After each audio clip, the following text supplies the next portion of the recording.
और श्री कृष्ण ने दुर्योधन को सुनाया, समझाया, शांति का उपदेश दिया, प्रेम से कहा कि भैया ये अधर्म मत करो, ये पाप मत करो, ये बुरे रास्ते पर मत चलो, अपने ही भाइयों का अधिकार मत छीनो, अपने ही लोगों का हक मत छीनो। मैं शांति दूत बनकर आया हूँ। द्वारिकाधीश श्री कृष्ण, जिनकी बात तीनों लोकों में कोई न टाल सके, वो श्री कृष्ण दुर्योधन को समझाने के लिए शांति दूत बनकर गए और बड़े प्यार से शांति का उपदेश कर रहे हैं कि जो पाप अधर्म तुम कर रहे हो ये छोड़ दो ना। दुर्योधन ने कहा कि जाना में धर्मम न चमे प्रवृत्ति, जाना में धर्मम न चमे निवृत्ति, केनापि देवेन हृदय स्थितेन यथा नियुक्तोस्मि तथा करोमि। दुर्योधन कह रहा है कि प्रभु जो भी आप मुझे बता रहे हो मैं सब जानता हूँ, जो भी धर्म की शिक्षा मुझे दे रहे हो वो मैं पहले से ही जानता हूँ, आप मुझे क्या बताओगे। जाना में धर्मम न चमे प्रवृत्ति, मैं धर्म को जानता हूँ पर धर्म में मेरी रुचि नहीं है, प्रवृत्ति नहीं है। मैं अधर्म को भी जानता हूँ पर अधर्म करने में मेरी रुचि है। कोई मेरे भीतर बैठा है जो कहता है कि छीन ले, कोई मेरे भीतर बैठा है जो कहता है कि इनका अधिकार छीन। वो कौन है जो भीतर बैठा है? वही है अहंकार, वही है अहम, जो भीतर से हमें बुरा करने की आज्ञा दे रहा है। लेकिन जो साधु जन, जो संत जन, जो भक्त जन होते हैं वो अहंकार को समाप्त करके अपने राम को प्रकट कर लेते हैं। कृष्ण समझाने वाले हैं, आप सोच के देखिए। भगवान श्री कृष्ण बता रहे हैं, समझा रहे हैं, फिर भी दुर्योधन को बात समझ में नहीं आई। दुर्योधन ने कहा कि प्रभु बिना युद्ध के तो सुई की नोक के अग्रभाग के बराबर भी मैं अपनी भूमि नहीं छोड़ूंगा। भगवान ने कहा 5 गांव दे दो पांडवों को, 5 पांडव हैं, 5 गांव दे दो, बाकी सारा राज्य तुम रखो। इसने कहा नहीं, युद्ध के बिना तो एक सुई की नोक के बराबर भी नहीं दूंगा। आप जो कह रहे हो मैं सब जानता हूं, और आप में से भी सारे के सारे लगभग बहुत से लोग ऐसे हैं कि वो जानते हैं कि सही क्या है, गलत क्या है, पाप क्या है, पुण्य क्या है, अच्छा क्या है, बुरा क्या है, बोलना कैसे है, खाना क्या है, रहना कैसे है, जीना कैसे है, जानते बहुत सारे लोग हैं, लेकिन दुर्योधन की तरह मानते नहीं हैं। जैसे मैंने कहा था कि दुनिया बड़ी सयानी है, जिसे देखो वही ज्ञानी है। मैंने कहा शराबी से दूर हो जाओ इस खराबी से। उसने कहा मेरी क्यों छुड़ाते हो, तुम भी तो अंगूर खाते हो, ये उन्हीं अंगूरों का तो पानी है। दुनिया बड़ी सयानी है। मैंने कहा जुआरी से, जुआ खेलने वाले से दूर हो जाओ इस बीमारी से। उसने कहा मैं क्यों छोड़ दूं जुआ, धर्मराज युधिष्ठिर ने भी तो खेला था भैया। रीत ये पुरानी है, दुनिया बड़ी सयानी है, जिसे देखो वही ज्ञानी है। ये जानते हैं, तर्क देते हैं। धर्मराज युधिष्ठिर जिनको धर्मात्मा कहते थे, उन्होंने भी तो जुआ खेला, मैं क्यों छोड़ दूं। तब आप परिणाम देखिए कि क्या हुआ था। आप कार्य तो देख रहे हैं पर परिणाम नहीं देख रहे। धर्मराज हो, युधिष्ठिर जैसे महाज्ञानी हो, लेकिन गलत संगति करेंगे, गलत संग करेंगे तो उसका परिणाम गलत ही निकलेगा। कथा ये समझाती है। जुआ खेला, अपने आप तक को भी दांव पर लगा दिया, सब कुछ दांव पर लगा दिया, यहां तक कि द्रौपदी को भी दांव पर लगा दिया। और जब द्रौपदी को दांव पर लगा दिया तो दुशासन केश पकड़कर खींच कर लेकर आया। सभा में खड़ी है वो स्त्री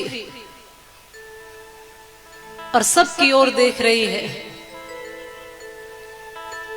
दुर्योधन ने कहा कि दुशासन इसका चीर हरण करो।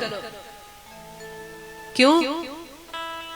क्योंकि नग्न करके इसको मैं अपनी जंघा पर बिठाऊंगा।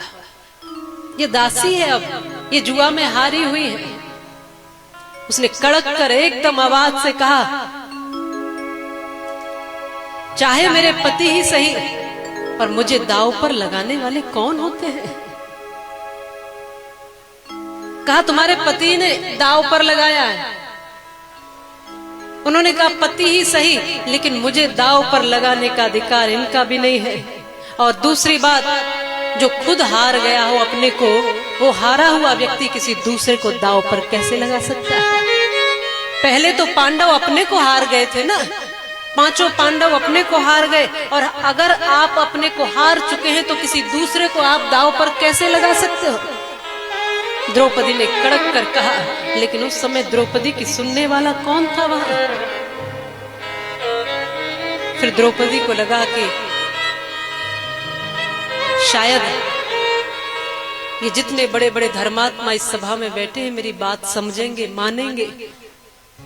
यहाँ द्रोणाचार्य, कृपाचार्य, भीष्म पितामह, धृतराष्ट्र जो स्वयं राजा हैं, इतने बड़े बड़े लोग बैठे, और फिर मेरे 5-5 पति भी तो बैठे हैं। अरे मेरा चीर खिंचता हुआ थोड़ी देख लेंगे, भले ही दांव पर लगा दिया है। द्रौपदी को भरोसा था कि ये मेरी लाज बचाएंगे, तो तुरंत गुरु जो बैठे हैं, गुरु द्रोणाचार्य, गुरु कृपाचार्य, उनको हाथ जोड़कर कहा कि आप तो गुरु हैं, आप तो धर्म की बात कहने में कभी पीछे नहीं हटते हैं। मैं यहाँ इस सभा में लाकर खड़ी कर दी गई हूँ और मेरा चीर हरण करने के लिए दुशासन आगे बढ़ रहा है, आप कुछ कहिए गुरुदेव। तो गुरुओं ने नीची नजर कर ली। भीष्म पितामह को द्रौपदी बिलक बिलक कर कहती है, पितामह आप तो कुछ बोलो, आप कुछ कहो, मेरे साथ अत्याचार अन्याय हो रहा है, आपके कुल की बहू के साथ इस सभा में अनर्थ हो रहा है, आप तो पिताओं के भी पिता पितामह हैं, आप कैसे देख सकते हो ये अत्याचार, ये अनर्थ? पितामह ने भी नीची नजर कर ली, कुछ नहीं बोला, एक शब्द नहीं बोला। 5-5 पतियों की तरफ नजर करके कहा कि आपने तो मेरे सम्मान की रक्षा करने की सौगंध खाई थी। धर्मराज युधिष्ठिर, अब कहाँ गया आपका धर्म? भीम तुम्हारी गदा में शक्ति नहीं रही क्या? अरे अर्जुन तुम्हारे गांडीव में अब क्यों नहीं है टंकार? और नकुल सहदेव तुम क्यों मौन बैठे हो? 5-5 पति होने के बाद भी मैं इस अवस्था में हूँ, धिक्कार है तुम सबको। पांचों ने नजर नीची कर ली। तब फिर धृतराष्ट्र जो राजा भी है और ससुर भी है, हाथ जोड़कर कहा कि आप अंधे हैं पर बहरे तो नहीं है, मेरी चीत्कार तो सुन सकते हैं। रोकर आपसे प्रार्थना करती हूँ कि मेरी लाज बचाओ। लेकिन पुत्र मोह में राजा भी कुछ न कह सके। पूरी सभा मौन थी और ये अकेली महिला, अकेली द्रौपदी अपने को बचाने के प्रयास कर रही थी। तब इसे लगा कि अब न मेरी सामर्थ्य है और न यहाँ बैठे किसी व्यक्ति की इतनी हिम्मत है कि वो एक शब्द बोले। तब उसे लगा कि अब एक ही शक्ति बची है, अब एक ही व्यक्ति है, अब एक ही है जो मेरी लाज बचा सकते हैं, वो है द्वारिकाधीश भगवान श्री कृष्ण।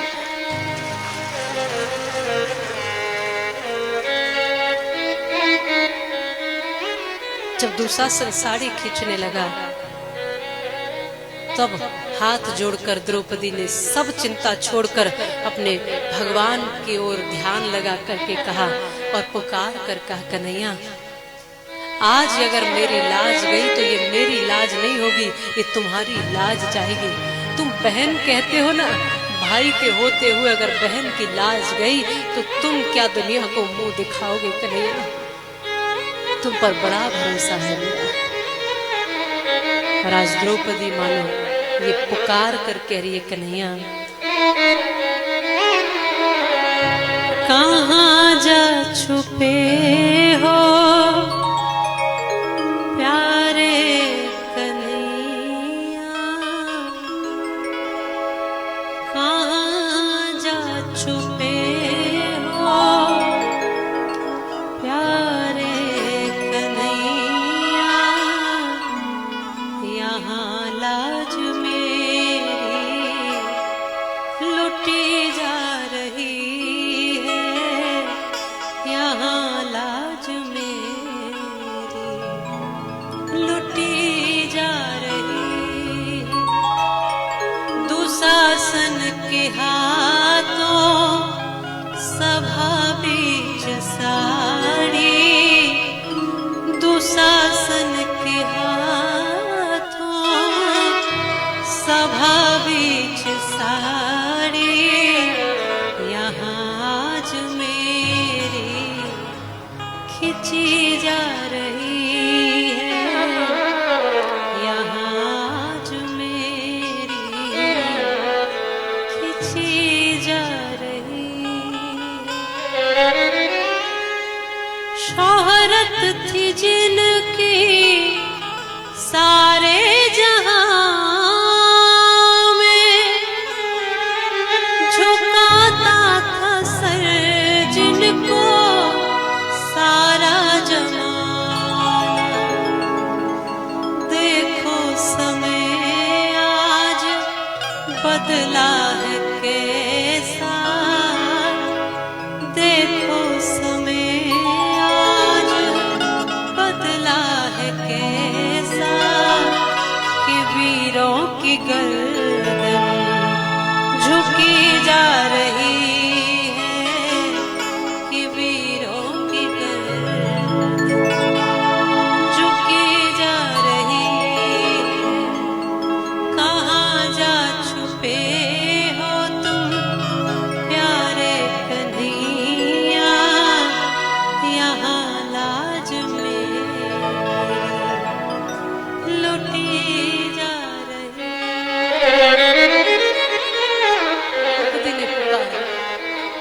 तो खींच ना सका चीर दुशासन बिहारा, खींच ना सका चीर दुशासन बिहारा, न समझी थी मोहन में तुम्हारा इशारा, कि साड़ी के हर तार में तुम छुपे हो, साड़ी के हर तार में तुम छुपे हो, इसीलिए साड़ी बढ़ी जा रही है, इसीलिए साड़ी बढ़ी जा रही है, इसीलिए साड़ी बढ़ी जा रही है। द्रौपदी को जब लगा कि कोई मदद को आगे नहीं है, भरोसा था अपनों पे, जो वहां बैठे थे उन पर, जो न्यायाधीश थे उन पर, जो धर्म के धुरंधर थे उन पर, जो रिश्ते में सगे अपने खास थे उन पर, सब पर भरोसा था। कई बार हमको भी बहुत भरोसा होता है लोगों पे, ये हमारे अपने हैं, ये काम आएंगे, ये रक्षा करेंगे, ये हमारे साथ खड़े होंगे, ये तो साथ छोड़ेंगे ही नहीं। पर कई बार देखने को मिलता है कि जो सुख में आपके साथ खड़े हैं ना, दुख में वो दिखाई भी नहीं देते हैं। पर कोई एक शक्ति ऐसी है जो हर बुरे से बुरे समय में आपका साथ देती है, जिसे आप भूल जाते हो। कोई एक ऐसा है जिसे आप अपना परमात्मा ईश्वर कहते हो। आज आपने दीपक जलाया, आज आपने फूल चढ़ाए, आज आपने उसे भोग लगाया है, आज आपने उसकी प्रार्थना की है, और ये प्रार्थना, ये पूजा न जाने आपके कब काम आएगी, कब काम आ जाए, किस बुरे समय में ये जलाया हुआ दीपक आपको रोशनी दे देगा। लेकिन जिस समय आप सबको छोड़ करके अपने भगवान पर भरोसा करके उसके सहारे जीवन जीते हो, तब याद रखो कि गहरे से गहरे गड्ढे से भी भगवान आपको पार निकाल ले जाएगा। वो आपकी परीक्षा ले सकता है, वो आपकी परीक्षा ले सकता है, पर आपको परास्त नहीं होने दे सकता, आपको हारने नहीं दे सकता। परीक्षाएं तो लेगा, टटोलेगा, देखेगा, लेकिन परास्त नहीं होने देगा। भरोसा रखो। जब द्रौपदी ने भरोसा रखा, जो अपने कन्हैया पर भरोसा रखा, तो दौड़े चले आए प्रभु। दुशासन साड़ी खींच रहा है और उधर से कन्हैया चीर बढ़ा रहे हैं, और जब चीर बढ़ाने वाले कृष्ण हो तो भला कौन ऐसा है जो द्रौपदी की साड़ी खींच सके। ये खींचते खींचते मूर्छित होके गिर गया, लेकिन साड़ी खत्म ही नहीं होने आ रही है। ये सोचता है कि साड़ी नारी पता ही नहीं चल रहा है कितनी बढ़ गई है। कुछ थे जो तमाशा देखने के लिए बैठे थे, और कुछ थे जो आंख बंद करके बैठे थे। याद रखिए, समाज में बुराई इसलिए बढ़ती है कि अच्छे लोग आंख बंद करके बैठ जाते हैं।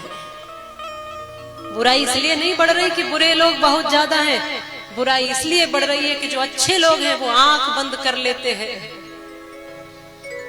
बुराई इसलिए बढ़ रही है कि अच्छे लोग आगे कदम नहीं बढ़ाते, आगे नहीं आते। किसी बेटी की आबरू इज्जत लुटती हुई देखकर आंखें बंद कर लेते हैं। गाय कट रही होगी देखकर आंखें बंद कर लेते हैं। धर्म की हानि हो रही है देखकर आंखें बंद कर लेते हैं।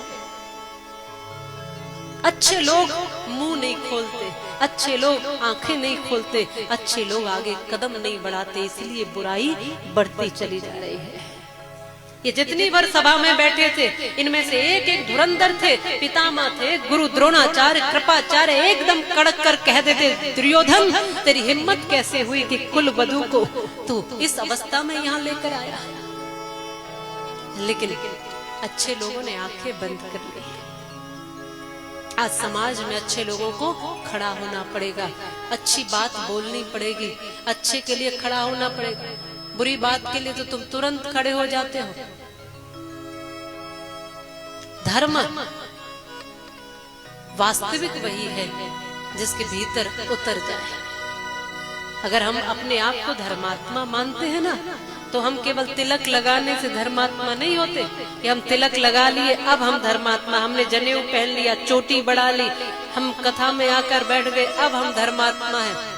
धर्मात्मा हम तब होते हैं जब धर्म को धारण करते हैं, और धर्म की रक्षा की जब जरूरत पड़ती है तब धर्म के लिए हम खड़े होते हैं, तब हम धार्मिक कहलाते हैं। धर्म के लिए बोलना पड़े तो बोलेंगे, धर्म के लिए जीना पड़े तो जिएंगे, धर्म के लिए हमें आंखें खोलनी पड़ेंगी तो खोल के रखेंगे, धर्म के लिए कदम बढ़ाना पड़ेगा तो बढ़ाएंगे, धर्म के लिए एक होना पड़ेगा तो एक होंगे, धर्म को मिल करके आगे बढ़ाएंगे। जब बात धर्म की होगी तो हम धर्म के लिए जिएंगे भी, और जरूरत पड़ेगी तो धर्म के लिए अपने प्राणों की आहुति भी देंगे। वो धर्मात्मा कहलाते हैं।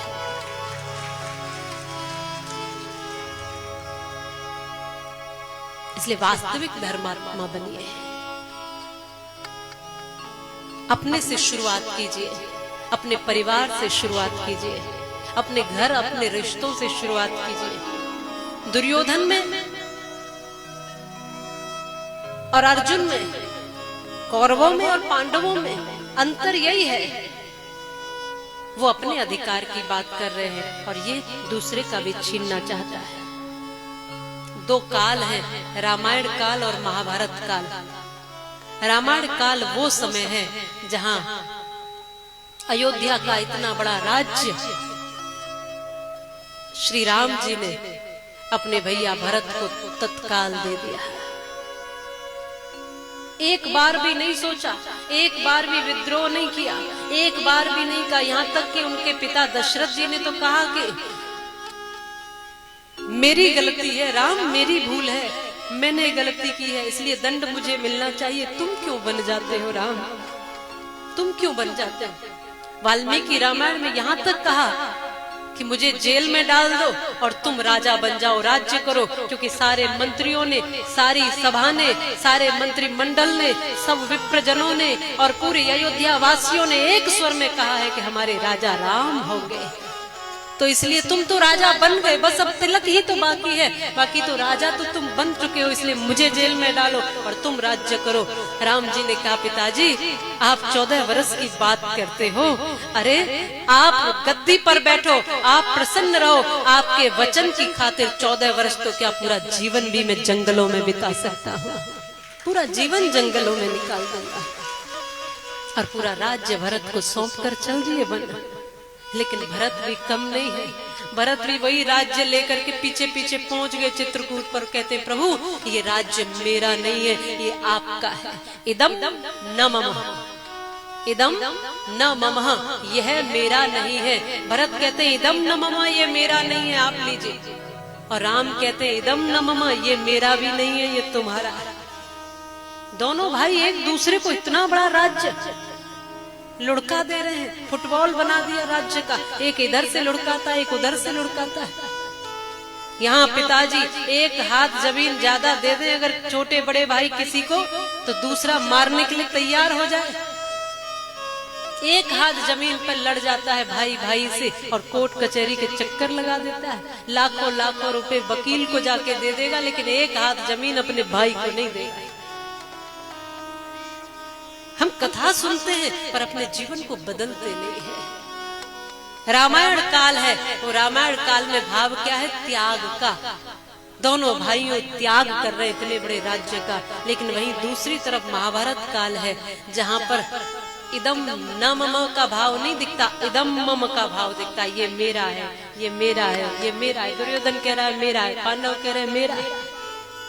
इसलिए जिन परिवारों में मेरा मेरा मेरा ये भाव रहता है वहाँ महाभारत जैसे युद्ध होते हैं, और जिन परिवारों में त्याग होता है वहाँ रामायण जैसे महाकाव्य लिखे जाते हैं। लोग कहते हैं कि महाभारत की पुस्तक रखने से या महाभारत का ग्रंथ रखने से घर में महाभारत हो जाते हैं। ऐसा नहीं, महाभारत का ग्रंथ रख लिया और पढ़ लिया तो महाभारत बंद हो जाएंगे। महाभारत में ही तो गीता है। गीता भगवान श्री कृष्ण का बहुत महत्वपूर्ण ज्ञान है। इसलिए माताओं महाभारत रखने से घर में महाभारत नहीं होते, दुर्योधन जैसी प्रवृत्ति रखने से महाभारत होते हैं। अपने परिवारों से शुरू करिए धर्म की यात्रा। त्याग की भावना। छोटे भाई ने थोड़ा सा ज्यादा भी ले लिया तो क्या फर्क पड़ गया। आप ही के बिहार की एक जगह की घटना में पहले कुछ साल पहले सुन रही थी कि बड़े भाई के हिस्से में थोड़ी सी जगह ज्यादा आ गई तो छोटे भाई ने और पिता ने मिलकर उसको मारा, काट दिया, उसको टुकड़े टुकड़े कर दिए उसके। माँ चीखती रही, बिलखती रही, बचाती रही, रोती रही, और समाज में लोग जो बुद्धिजीवी कहलाते हैं वो तमाशा देखते रहे, ये कहकर कि ये तो घर की लड़ाई है।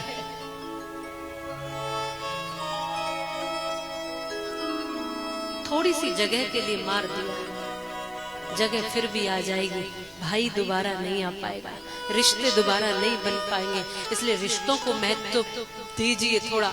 इस पैसे के चक्कर में, संपत्ति के चक्कर में आज बिल्कुल रिश्तों को एक तरफ कर दिया है।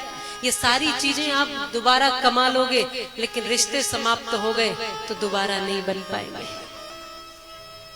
इसलिए मैं कहती हूँ जिन घरों में प्रेम है, त्याग है, उन घरों में ही रामायण जैसी स्थिति है। दुर्योधन ने स्पष्ट कह दिया कि मैं नहीं दूंगा।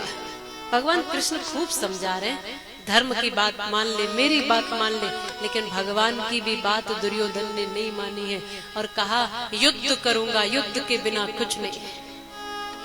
भगवान भी शांत हो गए। भगवान ने कहा कोई बात नहीं, अब युद्ध ही एक विकल्प है। तो भगवान द्वारिका लौट कर चले गए। ये तय हो गया कि अब युद्ध तो होना ही होना है।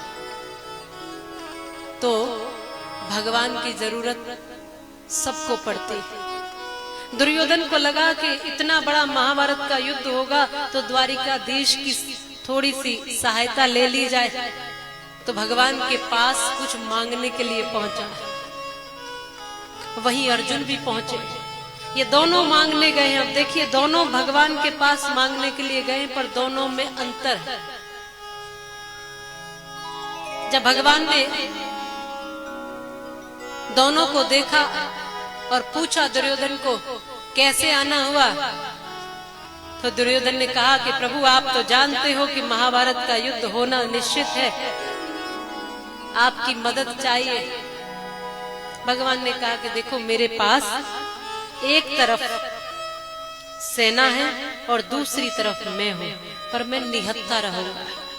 मैं युद्ध नहीं करूंगा, मैं कोई शस्त्र नहीं उठाऊंगा, मैं इस महाभारत के युद्ध में लड़ाई नहीं करूंगा। मैं खड़ा देखता रहूंगा। मैं खड़ा हो सकता हूं पर युद्ध नहीं कर सकता। मेरी सेना शस्त्र उठाकर युद्ध भी करेगी, लड़ेगी भी। बलवान सेना है, जानता है दुर्योधन। दोनों में से चुन लो, क्या चाहिए? सेना चाहिए या मैं? पर मैं युद्ध नहीं करूंगा, मैं निहत्था खड़ा रहूंगा। तो दुर्योधन ने कहा कि इनको क्या देखता रहूंगा युद्ध भूमि में? जब ये युद्ध ही नहीं करेंगे तो इनका क्या करूंगा ले जाकर? कहा, आप नहीं चाहिए, सेना दे दो। भगवान ने तथास्तु, सेना दे दी। अर्जुन को कहा, तुम्हें क्या चाहिए? तुम्हारे लिए भी यही है। मैं युद्ध तुम्हारी तरफ से भी नहीं करूंगा। मेरी सेना भी है और मैं भी हूं, पर मैं युद्ध नहीं करूंगा। अर्जुन ने एक क्षण नहीं लगाया। अर्जुन ने तुरंत कह दिया, प्रभु, मुझे तो आप ही चाहिए, मुझे बस आप ही चाहिए। भगवान कहते हैं, मेरा क्या करेगा? मैं युद्ध नहीं करूंगा। तूने सुना ना अर्जुन? अर्जुन ने कहा, प्रभु, युद्ध करने के लिए तो मेरे गांडीव में बड़ी शक्ति है। अरे आप तो युद्ध भूमि में दर्शन भी देते रहोगे तो भी मैं जीत जाऊंगा। दर्शन भी देते रहोगे तो भी जीत जाऊंगा। तो भगवान की कीमत भगवान का भक्त जानता है। भगवान का होना ही पर्याप्त है। पर दुर्योधन तो बुद्धि से काम लेता था, और भगवान बुद्धि का विषय है ही नहीं। भगवान तो भाव का विषय है, हृदय का विषय है, प्रेम का विषय है। तो जो प्रेमी और भक्त होगा वही भगवान को जान सकता है। और बुद्धि से जो चतुराई लगाने वाले लोग हैं वो भगवान को नहीं पा सकते, न जान सकते। जितने भर ये ज्यादातर लोग मंदिर में जा रहे हैं, तीर्थों में जा रहे हैं, ये ऐसा थोड़ी है कि भगवान को पाने के लिए जा रहे हैं या भगवान के दर्शन के लिए जा रहे हैं। वहां जाके तुरंत लिस्ट अपनी ले जाते हैं बना के, मेरे बेटे की नौकरी लग जाए, मेरा मकान बन जाए, मेरे घुटने का दर्द ठीक हो जाए, यही कहते हैं। अब यहाँ तक भी फिर भी ठीक है। कुछ तो ऐसे महानुभाव होते हैं कि वो इसलिए जाते हैं कि कहते हैं, प्रभु, मेरे पड़ोसी का 3 मंजिल टूट जाए। कुछ ऐसे भी हैं, उसको अपने दुख की चिंता नहीं है। उसको लग रहा है कि मेरी झोपड़ी में मुझे कोई समस्या नहीं, पर इसका महल क्यों बना खड़ा है। दूसरे के सुख से व्यक्ति दुखी है, इसलिए लोग दूसरे का बुरा कैसे हो इसके लिए प्रार्थना करने लगे कि भगवान, ये जो हंस रहा है इसकी हंसी बंद होनी चाहिए, ये खुश क्यों है। कुछ ऐसे भी होते हैं। कुछ चतुराई से भगवान को मनाना चाहते, पर भगवान चतुराई का विषय नहीं है, भगवान बुद्धि का विषय नहीं है, भगवान तो भाव का विषय है। भाव का भूखा हूं मैं, भाव ही एक सार है, भाव से मुझको भजे तो भाव से बेड़ा पार है। भाव से भजे। एक माता जी मंदिर जाती थी भगवान के यहाँ दर्शन करने, तो किसी ने कहा था खाली हाथ नहीं जाते, तो वो केले ले जाती थी जाते जाते। और केले भी कैसे ले जाती थी माताओं पता है? वो जो बढ़िया बढ़िया केले होते थे ना, वो नहीं लेती थी। वो दुकान वाले ने वो काले काले पिलपिले से बुरे बुरे से केले जो छांट के अलग कर दिए फेंकने के लिए, कि अब इनको कोई नहीं खरीदेगा, इनको तो फेंकना ही पड़ेगा। ये जाके कहती थी कि भैया केले दे दो। दुकान वाला कहता था ले माता जी इतने अच्छे अच्छे केले आए हैं, आप ये लेके जाओ। वो कहती थी कि मुझे वो चाहिए, ये नहीं, वो दूसरे जो अलग रखे हैं वो दे दो। वो कहते थे माता जी ये तो खराब है। वो कहती थी खाने थोड़ी है, चढ़ाने ही तो है। और चढ़ाने के लिए ऐसे काले से केले ले जाए, बुरे से पिलपिले से खराब से केले ले जाए और भगवान के मंदिर में जाके चढ़ा दे और कहे भगवान मुझे पोता दे दो।